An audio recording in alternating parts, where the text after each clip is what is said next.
So I haven't talked about Louisville very much. In a way, I wanted to put that chapter behind me. But there's something going on. I mean, I don't know. There's just too many shootings that's happened. Let's go to August 27th, 2014. This is on 37th and Market Street. So 37th and Market, there was a mother holding a child, and they had done a drive-by shooting, and they had shot the child, 16-month-old Nariah Miller. So Nariah Miller actually ends up getting, shot while she's on, just standing on her porch with her mother. And why is this drive-by shooting happening? I've looked into this, I don't know, for the last hour, but I haven't seen any conclusion. They haven't got the murderer of Nariah Miller caught. They've got three suspects: Trey Anderson, Michael Dunn, William McElmore, DeJuan Mason Jr. These are people that were mentioned in the media about being connected to the case. They arrested them and they're suspects, but we don't, there hasn't been any conclusion. They haven't solved the case. And that's a problem.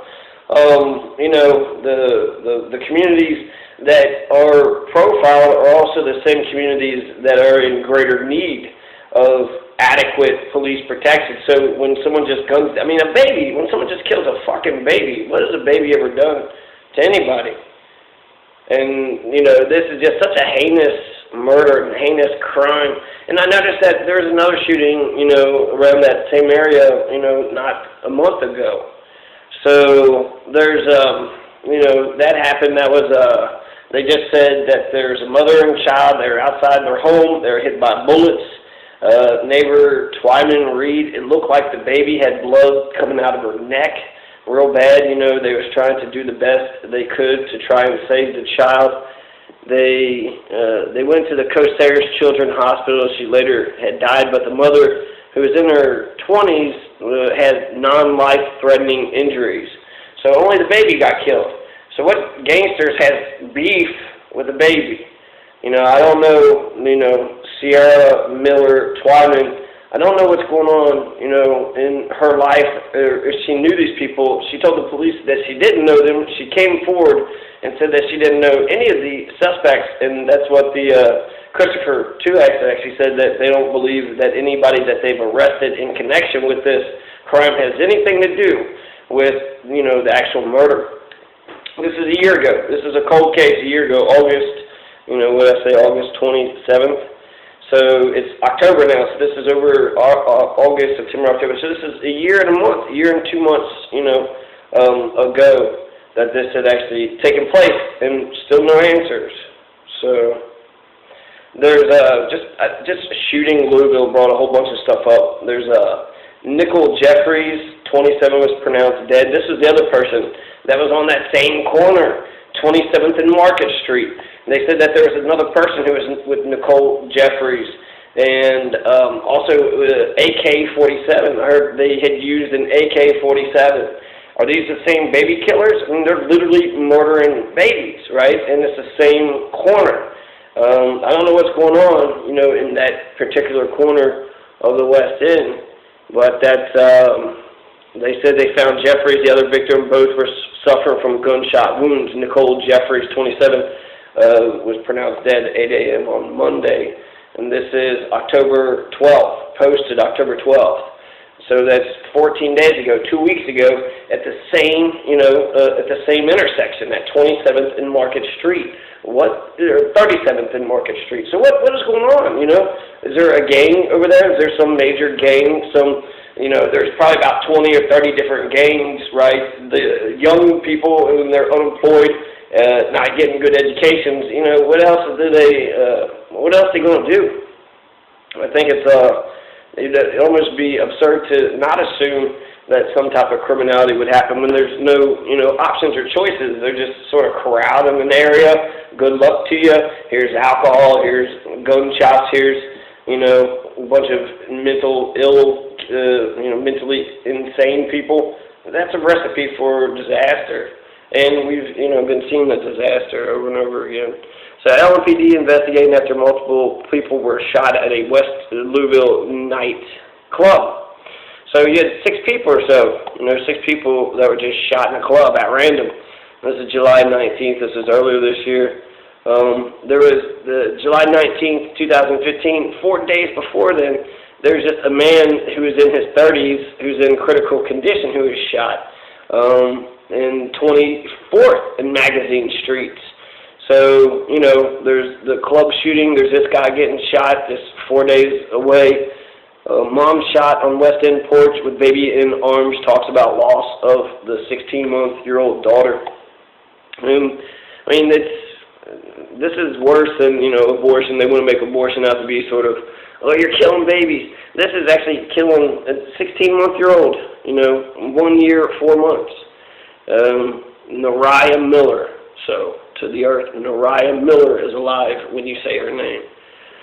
So, Sierra Miller Twyman and her daughter, 16-month Nariah Miller, were both shot August 27th while on the front porch of a home in the 100th block of South 37th Street when someone opened fire, killing Nariah and seriously injuring Miller Twyman, who was hospitalized for weeks. They've arrested 3 suspects in the shooting: Trey Anderson, Michael Dunn, William Micklemore. Complicity to murder, complicity, assault, complicity, wanton endangerment. Anderson and Dunn are both charged with murder, attempted murder, and wanton endangerment. Miller says she doesn't know the 3 suspects even though they attended the same high school. She says that she doesn't know the 3 suspects, but they had attended. So would she lie about that? I don't know who those people are. Did she screw somebody over? And perhaps it might. Why? I don't know.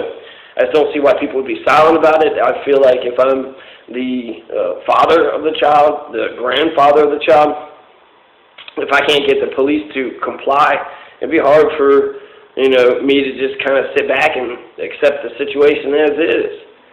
It's baby ain't done shit to nobody. So on Friday, Miller Twyman recalled what happened when she and Nariah were gunned down. I remember laying on the porch with my baby in my hands. I couldn't hear nothing. My vision was blurred. And then someone said, it's a pain you're never going to get over. William Miller, Nariah's father, she's part of our lives, part of us. So they didn't really actually get into it too much. They just said that, they want some attention. They want somebody to follow up with this and see what's happened. I'm going to specifically look it up, and if there's no answers, then, why wouldn't they mention it in one of these articles? The other guy is just a picture of him, so he's got a mugshot for something else, 28-year-old Duwan Mason. They said they're looking for him. They say that Mason played a role in the shooting death of 16-month-old Nariah Miller. That's pretty plain. They said that he did do it. If I was any one of these 4 people and being implicated with killing a baby, I would, I would try to clear my name out as quick as possible.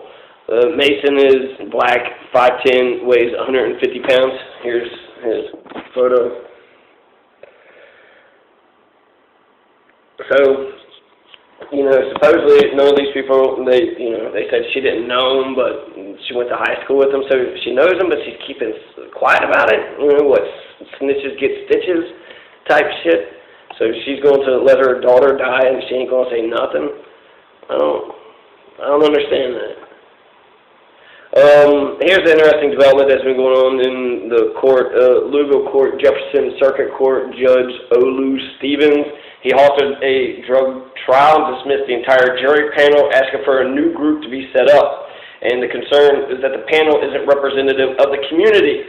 The defendant was black, and all of the 13-member jury chosen for a theft trial ended up with no black jurors. He said in good conscience he couldn't do it. He couldn't do it. Jury should be representative of the community. 20% of Louisville, is black, so that would be 1 out of 5, 2 out of 10. So there should have been at least 2 or 3 black folks that was on the jury. Someone's trying to take him to the Supreme Court, see if what he did was actually illegal, if he could just, throw out a whole jury because there wasn't any, the people, reverse racism. But he's right. He said in good conscience he just couldn't do it. Not having 1 black person on the jury, that's just, that's a lynching, which he would be, presiding over. So I could understand what he's saying. And, I think that's acceptable. If it's a woman and it was an all-male jury and he threw it out just because, there is nobody, it is supposed to be representative of the community. And I bet where that man is from, there probably is, hardly any white people. It's very segregated. Louisville is a very segregated city. So that's actually a cool thing that's happening. So some positive, some positive vibes. There's a traffic court program that the county attorney, Mike O'Connell, he has this traffic court program, and supposedly they had all made these sort of plea bargain deals. But the Judge Delahunty just ruled that the whole traffic program is unconstitutional, and therefore all of them are dismissed and free to go, which is what they were going to do anyways. But I guess the judge didn't like the county attorney having all these secret files or, all these traffic tickets going straight to his office instead of going through the criminal justice system, So there's, I think this will be the last thing that I want to talk about. So Chris Mattingly was pulled over in Louisville last year. He immediately tried to show officers he was one of their own. And he had some identifying documents. But he was actually just a volunteer, and they had deputized him immediately. And so when they deputized him, they basically just talked to him. They knew the guy, and then they give him the power to arrest. So they're volunteers. They're supposed to do whatever the organization wants, but you also have the power to arrest. You get the power of the state. So Chris Mattingly, he was pulled over, and then he tried to show officers he was one of their own, a special deputy with the Bullitt County Sheriff's Department. While still in his car, Mattingly produced a special deputy badge and even called Sheriff Dave Greenwell to verify his status. And he was cited at the time for possession of pot. Last month, he was arrested and indicted for allegedly conspiring to distribute more than a ton of it. So Mattingly's exact role with the Sheriff's Department remains a mystery. While Mattingly basically had the same powers as a paid deputy for 4 years, he received no training or monitoring. The department also has no personnel file on him. He was initially unsure of what years he served as a special deputy. So, there's one of their own is actually transporting, very much, it goes back to it's the war on drugs. It's, I'm actually in the middle on this because I don't care what he's doing. But he's trying to assume sheriff police powers, and he's one of the good old boys, so he might have been, the black mass. A lot of times cops will have their one criminal who they allow to go ahead and, set their business up as long as they snitch on anybody else. And the FBI did that with, that Johnny Depp movie, Black Mass. And so that sounds like this is what this Chris Mattingly guy is all about. But he's, he assumed sheriff powers, sheriff's deputy because he was, a volunteer. And then, he's using that little bit of authority to actually thwart, the authorities. So they said hypothetically a person could walk in, spend a few minutes talking with the sheriff, and then be walked over and sworn in by a judge. Mike Murdoch, a spokesman for the Bullitt County Sheriff's Department, wrote in an email. So basically they are volunteers just like for any other organization. However, they have arrest power. So talk to the sheriff. He deputizes you. Now he's got a little posse. And the judge swears you in. You're a cop. Now you're a cop in Bullitt County. And that's what this guy had. That's how he was able to get away with his crimes, because he had a fake, sort of a fake, but it was a real authority. It was a deputy badge, so he was able to, slide underneath the radar because to the outside public he was one of them. So a special deputy badge, and he could call the sheriff anytime to vouch for him, and that's what they had to deal with in Bullitt County. So Chris Mattingly's story, I don't know, something to think about with. I guess getting a posse. Can anybody with police powers just deputize anybody else? Do you need a judge there? And especially with Kentucky, you got castle law, you got stand your ground, and vigilante laws too. So on top of all that, I don't know. It seems like a big hodgepodge, and so we need a constitutional convention. We need a constitutional convention because we need to change the rules to the game. And, I think that's a revolution. It's an electoral revolution. And that's the only way to do it, because, absolute power corrupts absolutely. So, come on, Louisville.